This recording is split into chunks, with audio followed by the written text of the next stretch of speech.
Hello. Today we're going to talk to you about our invention, the Heatbox. The Heatbox uses two 4-ohm 20-watt speakers to play music.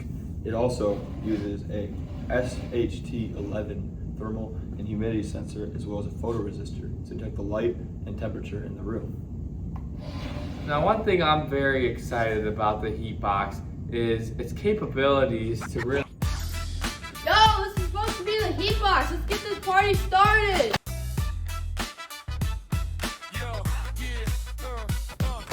Central Michigan, we built it from the ground. Mushintronics crew, now the whole room jumps around. Call it Heatbox, orange lid looking fresh. 3D printed shell, got that custom made flex. Arduino Uno in the pocket, hold the plan. DFplayer Mini, yeah, it understands. Two speakers thumping, let the whole place know. Slide in the SD card, then the whole thing go.